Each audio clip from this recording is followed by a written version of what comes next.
네, 오늘도 우리를 불러주신 하나님께 감사를 드립니다. 같이 기도하고 예배 시작합니다. 주님, 감사합니다. 간밤에 단잠을 자게 하시고 아침에 일어나서 하나님을 말씀으로 만나게 해주시는 은혜를 베풀어 주시니 감사합니다. 모든 것이 다 은혜인데 우리가 이것이 은혜인 줄 모르고 살았습니다.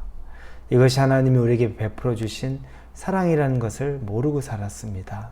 하나님, 작은 것 하나 당연한 것이 없고 하나님이 우리를 위해서 허락하신 사랑의 표현이라는 것을 우리가 은혜로 받고 기뻐하고 감사하며 살게 하여 주옵소서. 예수님의 이름으로 기도합니다. 아멘. 우리에게 주시는 말씀은 이사야서 3장입니다. 이사야서 3장 1절에서 12절까지의 말씀입니다. 이사야 3장 1절에서 12절의 말씀입니다. 이사야 3장 1절에서 12절 우리 같이 1절부터 읽도록 하겠습니다. 보라, 주 만군의 여호와께서 예루살렘과 유다가 의뢰하며 의지하는 것을 제하여 버리시되 곧 그가 의지하는 모든 양식과 그가 의지하는 모든 물과 용사와 전사와 재판관과 선지자와 복술자와 장로와 오십부장과 귀인과 모사와 정교한 장인과 능란한 요술자를 그리하실 것이며 그가 또 소년들을 그들의 고관으로 삼으시며 아이들이 그들을 다스리게 하시리니 백성이 서로 학대하며 각기 이웃을 잔해하며 아이가 노인에게 비천한 자가 존귀한 자에게 교만할 것이며 혹시 사람이 자기 아버지 집에서 자기의 형제를 붙잡고 말하기를 내게는 겉옷이 있으니 너는 우리의 통치자가 되어 이 폐허를 내 손 안에 두라 할 것이면 그날에 그가 소리를 높여 이르기를 나는 고치는 자가 되지 아니하겠노라. 내 집에는 양식도 없고 의복도 없으니 너희는 나를 백성의 통치자로 삼지 말라 하리라. 예루살렘이 멸망하였고 유다가 엎드려졌음은 그들의 언어와 행위가 여호와를 거역하여 그들의 영광에 눈을 범하였음이라. 그들이 안색이 불리하게 증거하며 그들의 죄를 말해주고 숨기지 못하며 소돔과 같으니 그들의 영혼에 화가 있을진저 그들이 재앙을 자취하였도다. 너희는 의인에게 복이 있으리라 말하라. 그들은 그들의 행위의 열매를 먹을 것이며 악인에게는 화가 있으리니 이는 그의 손으로 행한 대로 그가 보응을 받을 것임이니라. 내 백성을 학대하는 자는 아이요 다스리는 자는 여자들이라. 내 백성이요 내 인도자들이 너를 유혹하여 네가 다닐 길을 어지럽히느니라. 우리가 살다 보면 내게 가장 힘이 되고 또 믿을만하고 또 내가 의지할 만한 것들이 충분히 있습니다. 그래서 어떤 사람들은 물질을 의지하고 살고 또 어떤 사람들은 자신이 가진 권력이나 힘을 의지하고 삽니다. 그리고 어떤 사람들은 자녀를 또 의지하고 살기도 합니다. 우리가 의지하고 살 수 있는 종류들이 여러 가지가 있습니다. 그리고 우리에게는 기본적으로 우리가 의지하고 살아야 되는 것도 있습니다. 물질이 나쁘겠습니까? 물질 없으면 이 세상에 살 수가 없습니다. 우리에게 가장 필요한 요소들입니다. 자녀가 없으면 살 수 있겠습니까? 자녀도 필요합니다. 우리에게 직장에서의 어떤 열심히 노력해서 성공하고 또 힘도 우리에게 필요한 겁니다. 모든 것들은 우리에게 다 필요합니다. 우리에게 죄악이 되는 것은 아닙니다. 그런데 중요한 것은 그걸 내가 전적으로 의지하고 사느냐, 다른 말로 하나님처럼 여기고 사느냐가 가장 중요한 핵심 포인트가 됩니다. 오늘 하나님께서는 예루살렘과 유다에게 이사야 선지자를 통해 말씀을 주시는데 그들이 의지하는 것을 하나님이 제하여 버리겠다고 이야기합니다. 그 중에 첫 번째로 얘기하는 것이 오늘 본문의 1절 중간부터 보니까 예루살렘과 유다가 의뢰하며 의지하는 것을 제하여 버리실 때 곧 그가 의지하는 모든 양식과 그가 의지하는 모든 물과 이렇게 나옵니다. 양식과 물, 일상생활에서 필요한 모든 것. 앞부분에 말했듯이 돈도 될 수 있고 또 먹고 사는 문제들 이런 것들 누구에게나 다 필요한데 하나님이 제하여 버리신다고 얘기합니다. 양식과 물을 그들에게서 다 제하여 버리겠다. 이유는 그게 하나님이 되었을 경우입니다. 먹고 사는 문제가 정말 먹고 사는 것 때문에 우리에게 필요한 것을 넘어서 그게 하나님처럼 여겨지는 겁니다. 하나님 없이는 살 수 있어도 그것 없이는 못 살겠다는 마음 드는 것. 하나님과 내가 가깝지 않아서 하나님과 내가 친밀함이 없어도 별로 두렵거나 걱정이 없는데 세상에 내가 살아가는 나에게 도움을 주는 것들이 내 앞에 가깝게 있지 않거나 그것이 좀 멀리 사라져 버린다면 두렵고 떨리는 것들, 통장에 잔고가 줄어드는 것을 보면서 두렵고 떨리는데 하나님이 죄 때문에 나와 멀어지는 것은 전혀 두렵고 떨리지가 않는다. 그러면 통장의 잔고가 하나님이 되는 겁니다. 직장 생활에서의 일로 성공하고 싶은 것 때문에 최선을 다해서 일하는 것 너무너무 중요한데 하나님을 위하여 드리는 시간이나 헌신이나 마음은 없는데 직장 생활이면 휴일도 물불 가리지 않고 하나님보다 훨씬 더 우선적으로 생각할 수밖에 없는 것. 어느 순간에 우상이 되어버리고 하나님이 되어버린 모습들은 우리 주변에서 너무 흔하게 볼 수 있습니다. 하나님이 당신보다 앞서는 것들은 제하여 버리신다고 말합니다.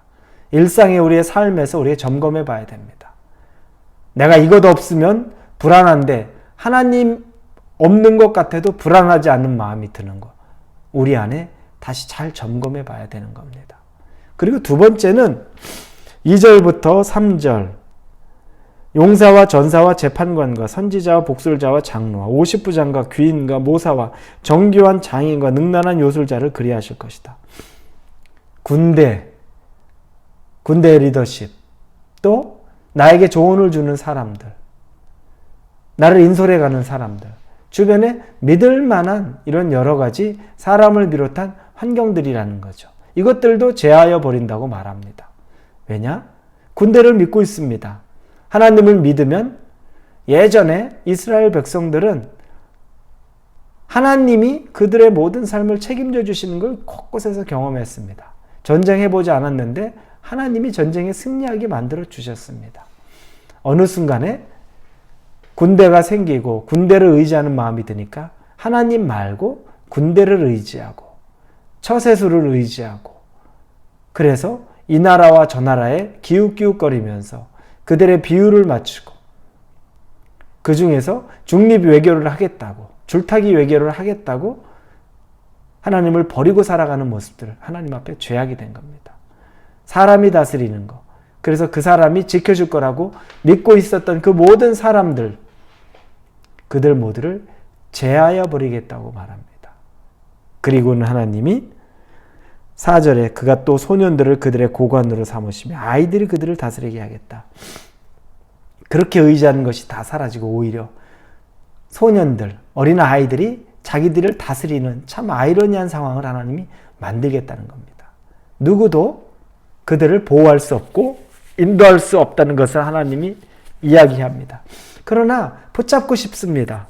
그래서 그들이 겉옷을 걸치기만 한 사람이라도 6절에 형제를 붙잡고 말하기를 내게는 겉옷이 있으니 대단한 게 아니에요. 그냥 겉옷만 걸치고 있는 사람도 그 어려운 시기에 대단해 보이는데 그 사람을 붙잡고 우리 통치자 되어달라고 애걸복걸하는데 그런데 그 사람이 안 하겠다는 겁니다. 누구도 이 위기에서 그들을 구해낼 자가 없다는 겁니다. 왜? 하나님이 그들을 제하여 버렸고 하나님이 막으시기 때문입니다. 두려운 내용들이 너무너무 많아요. 그런데 하나님이 그 와중에 10절 11절에서 너희는 의인에게 복이 있으리라 말하라. 그들은 그들의 행위의 열매를 먹을 것이며 악인에게는 화가 있으리니 이는 그의 손으로 행한 대로 그가 보응을 받을 것이냐. 의인과 악인을 구별하십니다. 하나님이. 그들의 열매, 자기의 행위의 열매를 먹게끔 하나님이 한다는 겁니다. 의인이 누구고 악인이 누굽니까? 세상에서 조금 더 율법을 따랐다고 의인이고 조금 더 율법을 범했다고 악인일까요? 하나님이 보는 관점에서는 우리의 죄는 50보 100보입니다. 그런데 중요한 건 무엇이겠습니까? 그럼에도 불구하고 의인은 하나님만을 전적으로 의지하려고 노력하는 사람, 마음에 담으려고 애쓰는 사람, 그렇게 살아가려고 몸부림치는 사람을 하나님이 의인이라고 말하실 수 있는 겁니다. 그러나 반대로 악인이라고 말한다면, 내가 할 수 있다고 생각하고 내가 의지할 것이 있다고 생각하고 하나님 없이도 잘 살 수 있다고 생각하는 사람은 하나님은 악하다 말한다는 겁니다. 여러분, 의인이 되시겠습니까? 악인이 되시겠습니까? 그 열매를 우리가 먹을 거라고 말씀하십니다. 오늘 하루를 사시면서 여러분이 정말 내가 의지하는 게 무엇인지 한번 살펴보십시오. 안심되는 게 무엇인지, 가지고만 있어도 생각만 해도 기쁘고 배부른 것이 무엇인지, 그것이 하나님인지 아니면 다른 이 세상에 내가 기댈 만한 사람이거나 세상의 위치이거나 직장이거나 돈이거나 자녀이거나 어떤 것이 여러분에게 그렇게 기쁨도 주고 여러분에게 그렇게 든든한 백이 되는지 한번 구별하시고, 하나님이 원치 않는 것이면 그걸 버리라는 얘기가 아닙니다. 하나님보다 앞서게 두지 말라는 겁니다. 그 또한 하나님이 허락하신 것이기 때문에 하나님보다 소중하게 두라는 것 꼭 기억하시고, 오늘 하루를 하나님 기쁘게 하면서 하나님만 의지하면서 하시는 저와 여러분 되기를 주님의 이름으로 축원합니다. 기도합니다. 좋으신 하나님 감사합니다. 하나님이 우리에게 베푸신, 우리에게 허락하신 이 말씀을 통해 하나님만 바라보는 삶이 의로운 삶이고 하나님만 전적으로 의지하는 자가 의로운 자라는 것을 깨닫고 배우게 됩니다. 세상 의지하면 하나님은 언젠가 그것들을 빼앗아 가십니다. 그것이 우리에게 독이 되고 그것이 우리에게 죄악이 되기 때문입니다. 그리고 하나님만 바라보게 만드실 겁니다.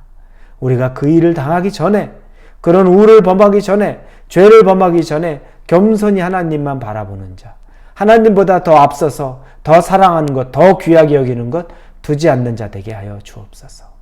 예수님의 이름으로 기도합니다. 아멘.